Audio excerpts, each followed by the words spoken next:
大家好，我是 Erin。太阳是有一点点照射在脸庞上，所以看起来我脸上会发光。今天我们来聊聊一些盆纸上的一些不换土不换盆，为什么呢？其实到这么大的话，我就不会去换盆子了，毕竟它植株上没有产生很大的一个问题在，它的根也没有说烂根之类的话，生长很好的话，我不需要去换盆，也不需要去换土，我只要是把它旁边的细根挖掉，添加一些肥料的话，其实它每年的话都可以长得很健壮。像说旁边后面你所看到的话，这些全部都是盆子，也是英国玫瑰。等一下我会带你们好好的看一下它的长势是如何呢？关于一些小盆的话，像这个是我的扦插，它长这么大了，不是让它这样子就足够了。其实等它长大一点的话，必须还要再换这么大的一个盆子。等它说再长大一点的话，我才会换到大盆去。这也是玫瑰栽种玫瑰的一个必须的一个过程。等一下我带你们来看一看我的一些英国玫瑰不换盆不换土，它的长势是如何呢？我带你们去看一下吧。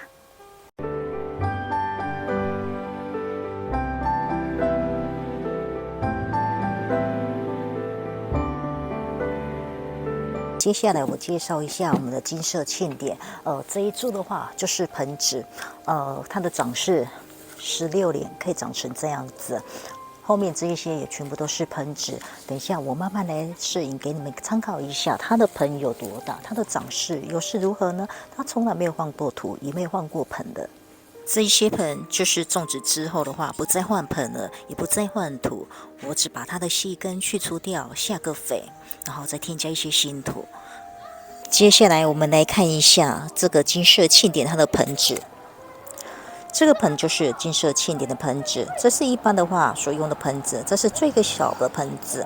你看金色庆典的话，从它很小的时候，我把它放在大盆里面，现在已经16岁了，16年，它的长势是可以变成这样子。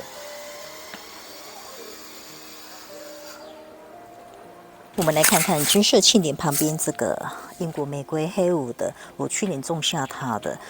其实它的枝条可以蔓得很高，在欧美来说是把它当成一个灌木上来养，但是我看它枝条可以蔓得很高的话，我打算把它当成蔓莓来养。我看看今年的春天它的花性会是如何呢？这也是一个期待咯。它都已经蔓到这儿来了，已经蔓得很高了。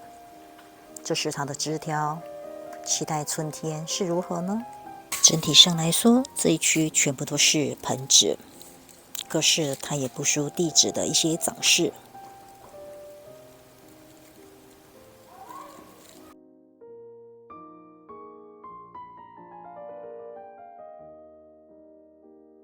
我们所看到这些枝条全部都是盆纸。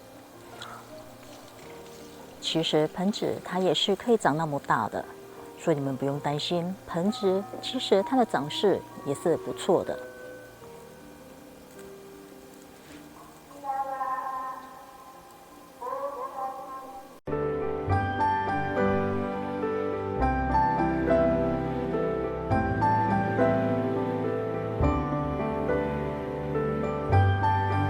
这个玄关你所看到的玫瑰全部都是盆纸。我相信很多人是蛮关心它的盆大小的问题。它最大的盆就是这个盆，是14号的。你所看到的话，这个盆应该来说是8号。玛格丽特，英国玫瑰，其实它的盆纸的话来看，其实它不大，可是它的长势却是非常的好。其实玫瑰的话，不是因为盆子的大小而定，而是需要做一些检定、拉枝条，还有一些下肥。是否可以发现到它的枝条也是很粗大，可以蔓延到非常的高。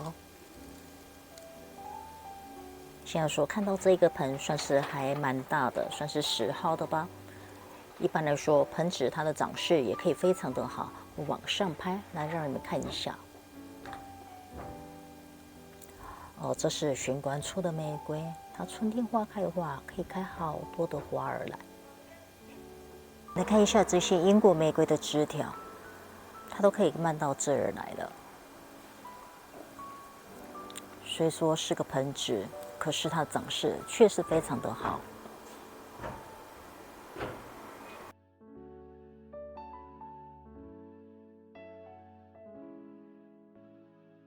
可以看到有不少的枝条都已经蔓延到这儿来的。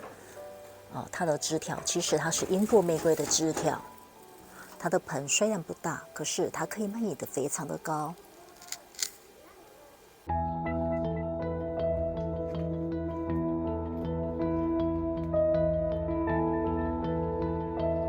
这里面所看到的话都是盆植，它也是可以打造成花墙的。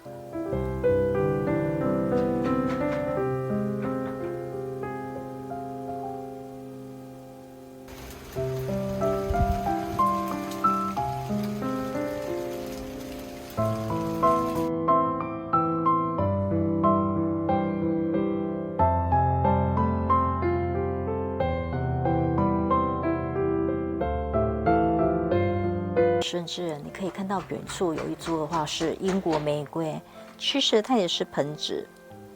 这一株英国玫瑰，虽然是盆植，可是它是放在土的上面，已经往下扎根了，它是比较特殊，而且它可以长得非常的高大，蔓延得非常的高。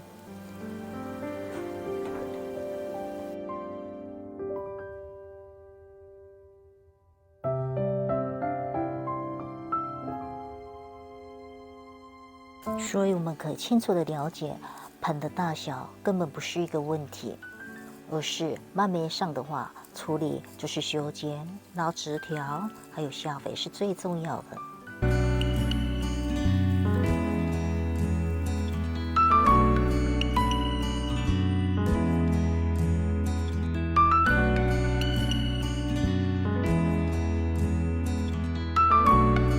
次的影片的话，我大概就是介绍给你们了解一下，不换土不换盆，它的长势也是可以很好的。只要说你好好的修剪、拿枝条、下肥，相信它也是可以长得好好的，也是可以开出很多漂亮的花儿来。